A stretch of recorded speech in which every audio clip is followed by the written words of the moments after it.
The morning started like any other. I was sipping my coffee, scrolling through emails, completely unaware that in less than an hour, my life was about to take a sharp, stressful turn.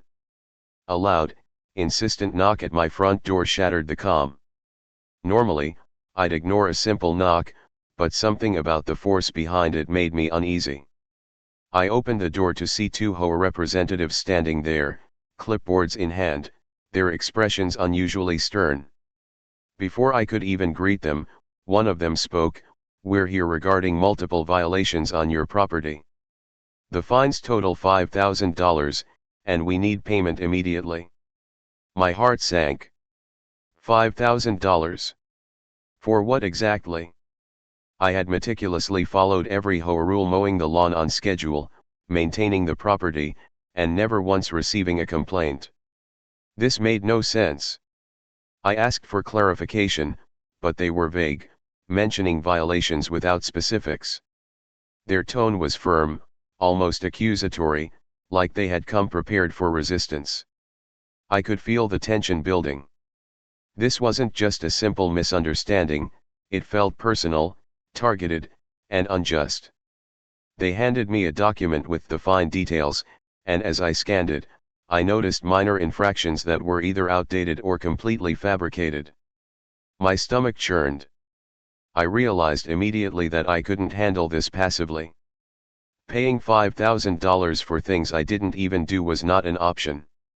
Something about the situation smelled off. It wasn't just about the fines, it was about control, intimidation, and a test to see if I would simply comply without question.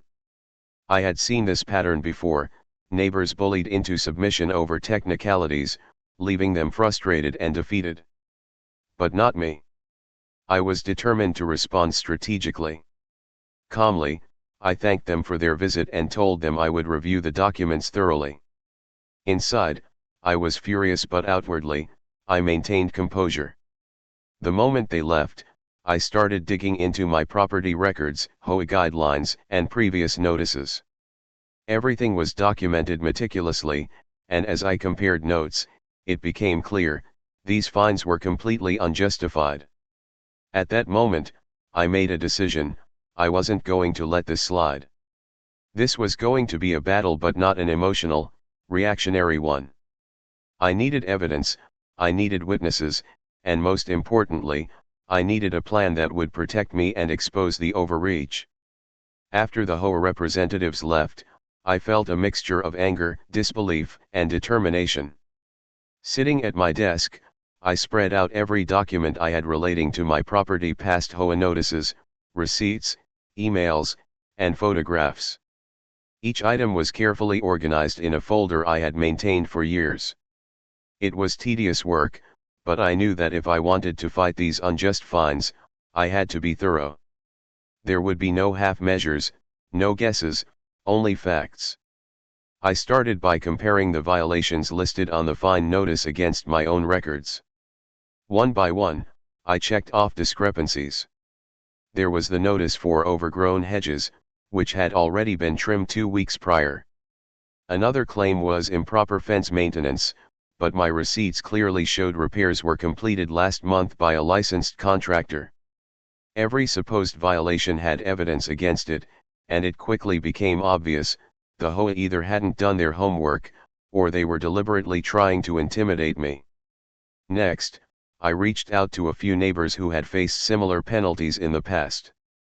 Their stories mirrored mine: sudden fines, vague accusations, and little to no proper documentation.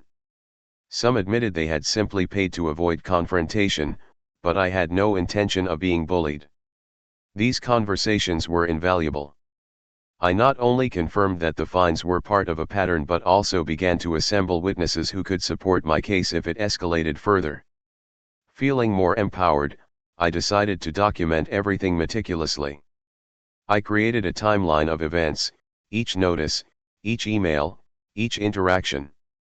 I took photographs of my property from multiple angles, ensuring that every claim could be countered with clear, visual evidence. I also started drafting a detailed report that would serve as a formal response to the HOA.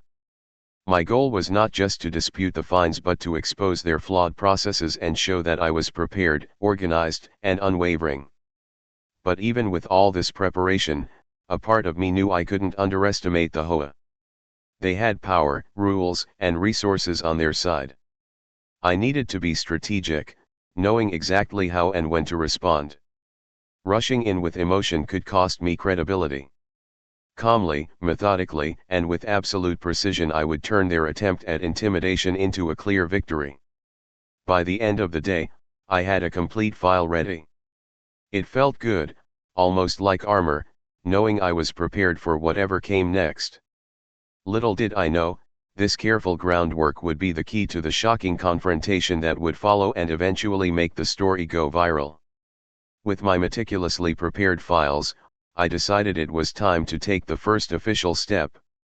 I drafted a polite but firm letter to the HOA board, addressing each alleged violation individually.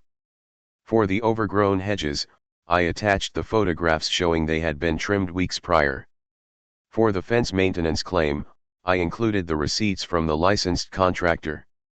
Every point they raised had clear, irrefutable evidence against it.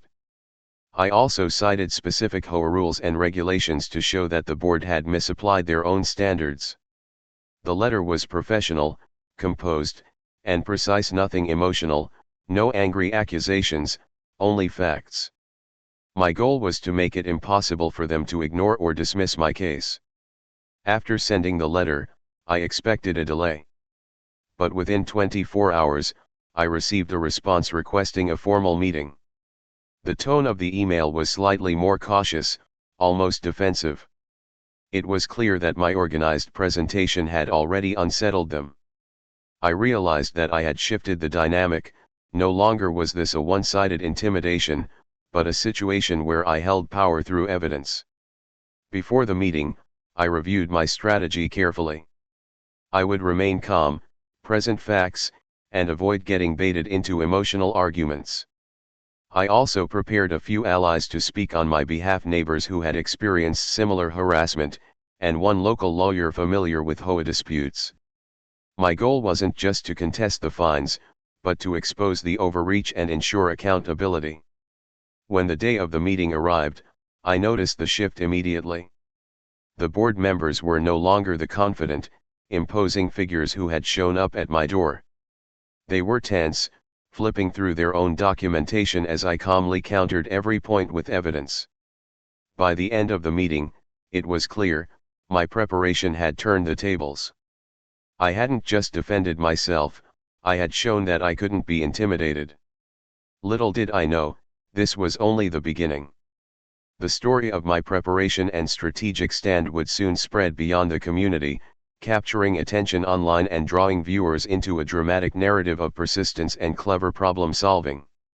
After the meeting, the atmosphere in the neighborhood changed. Word spread that someone had successfully challenged the HOA fines.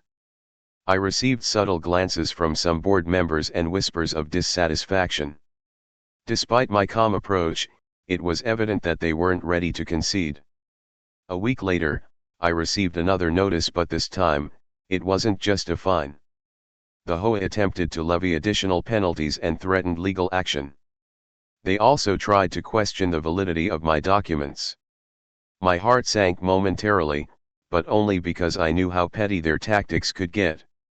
This was the moment where patience and strategy would be tested to the extreme. I reviewed the new notices carefully. Some points were repeats from the previous attempt, clearly showing that the board hadn't done their homework. Others were attempts to create confusion, referencing outdated rules or misquoting policy language. It became clear, they were hoping I would make a mistake or get frustrated enough to comply without evidence. Determined not to let them intimidate me, I called my lawyer and neighbors to review the notices. We dissected each line, prepared counterarguments, and documented every interaction meticulously. My approach was no longer just about defending myself, it was about creating a public record of their overreach, should it escalate further. The HOA tried to schedule a second meeting, but this time, I was prepared. I arrived with my full evidence packet, witnesses ready to testify, and a clear plan for presenting my case. When the discussion began, I could see the shift in body language. The board members were visibly cautious, carefully choosing their words. Each attempt to pressure me was countered with documented facts, leaving them frustrated and uncertain. By the end of the session, it was clear that the HOA strategy had failed. My organized, calm, and evidence-backed approach had neutralized their intimidation, but I knew the story wasn't over. There were still obstacles to navigate, and the next steps would be crucial in turning the situation from a personal victory into a viral story that captured widespread attention. As the HOA attempted their next move, I realized that having allies would be essential. I reached out to neighbors who had experienced similar fines, as well as local community leaders familiar with HOA regulations. By sharing my documentation and strategy, I created a small coalition committed to ensuring fairness and transparency.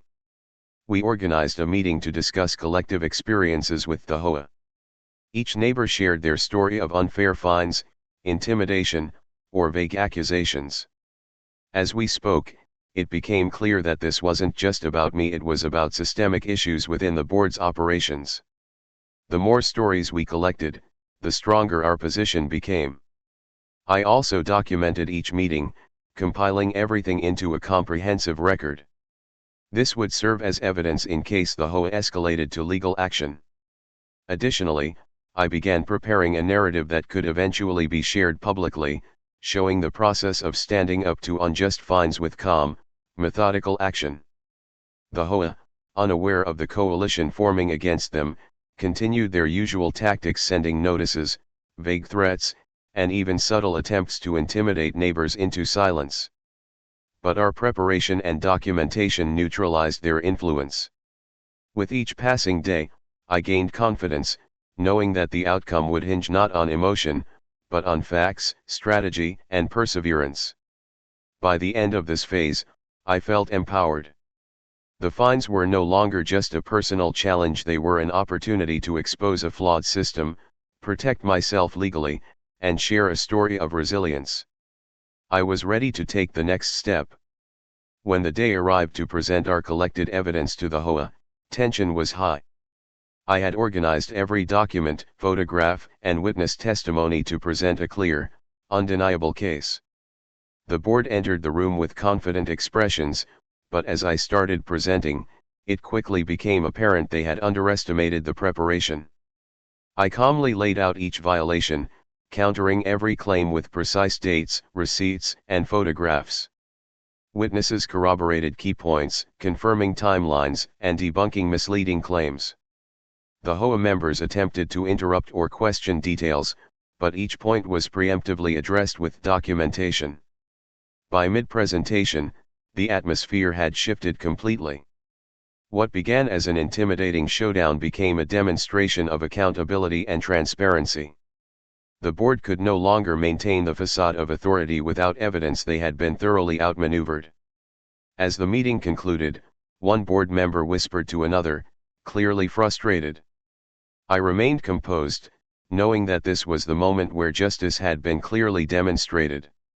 My preparation, patience, and methodical approach had neutralized intimidation and exposed the flaws in their process. Following the showdown, the HOA scrambled to recover. Internal emails leaked, revealing confusion and blame shifting among board members. Some attempted to quietly reverse the fines, while others considered escalating legally, but the evidence against them made such moves futile. I maintained professionalism, communicating only through formal channels. The neighborhood buzzed with support, with many expressing relief and admiration. The situation had become a clear example of what happens when preparation, documentation, and calm strategy face arbitrary authority. The HOA's public image began to suffer as word spread. Neighbors started sharing experiences online, amplifying awareness. The combination of factual documentation, witnesses, and strategic communication had turned a personal conflict into a communal lesson. Once the HOA's failure was documented and shared in community forums, social media attention quickly followed. Posts highlighting my organized approach and the board's overreach resonated widely.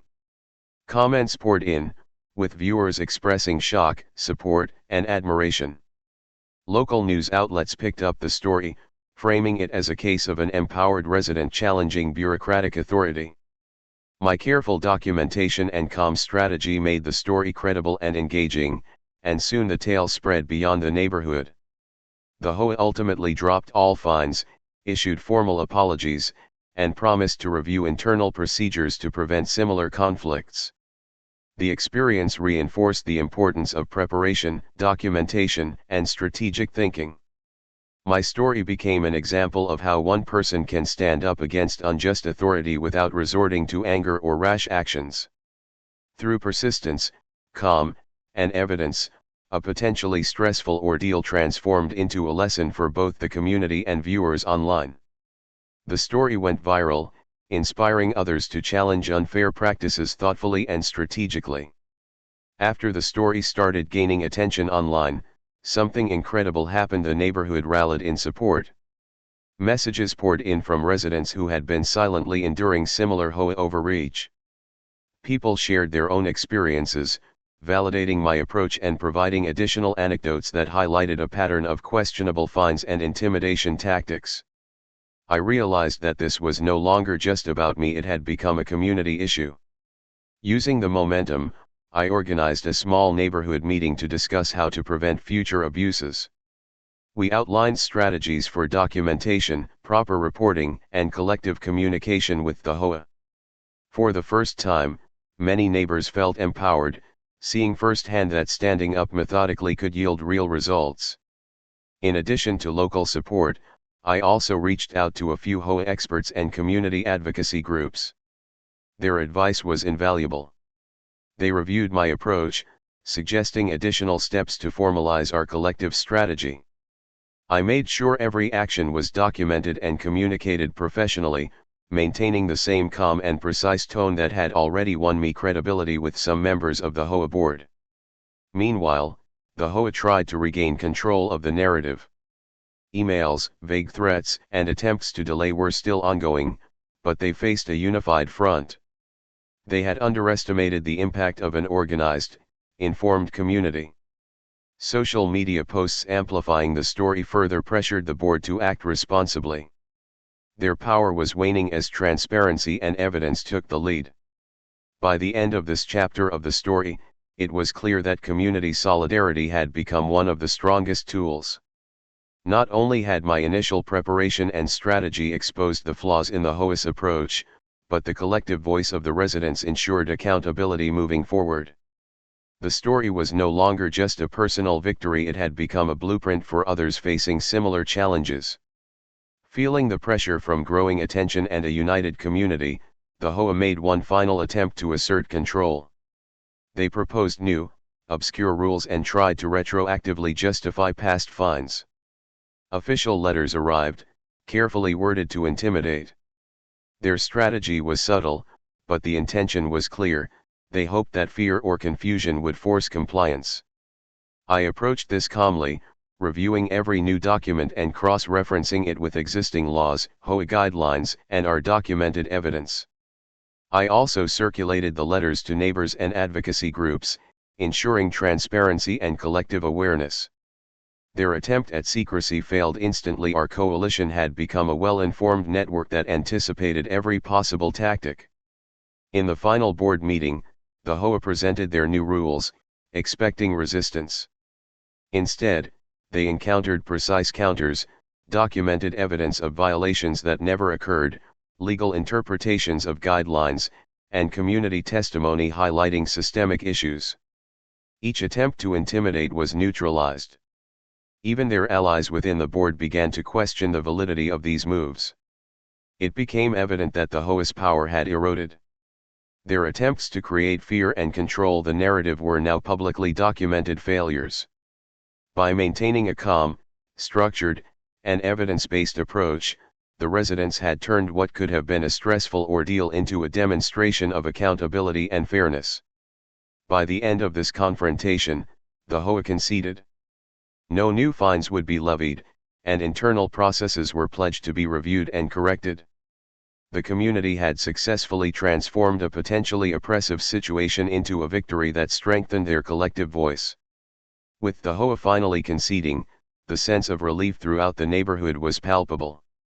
Emails, social media posts, and even local news coverage highlighted the story as an example of standing up to authority effectively and thoughtfully. My initial preparation, combined with community support, had not only defeated unjust fines but also set a precedent for accountability. The viral spread of the story brought attention from far beyond our local area. Viewers, subscribers, and supporters expressed admiration for the calm, strategic approach taken throughout the ordeal. The narrative served as a blueprint for others facing similar situations with HOAs or any bureaucratic body attempting to misuse power. Reflecting on the entire experience, I realized how crucial patience, documentation, and composure were. While it was tempting to react emotionally to threats and intimidation, maintaining professionalism allowed the story to unfold in a way that protected my credibility and amplified the impact. By the time the dust settled, the HOA had updated its procedures, fines were rescinded, and the neighborhood was stronger and more organized than ever. What started as a $5,000 threat turned into a story that inspired many to stand up intelligently against injustice. The viral attention reinforced one simple lesson: preparation, community, and strategy can triumph over intimidation. The story concluded with the satisfaction of having faced an unfair system, challenged it methodically, and emerged victorious not just personally, but as a community. The $5,000 fines were gone, the HOA's tactics exposed, and the lesson clear: evidence and calm strategy will always win over arbitrary authority.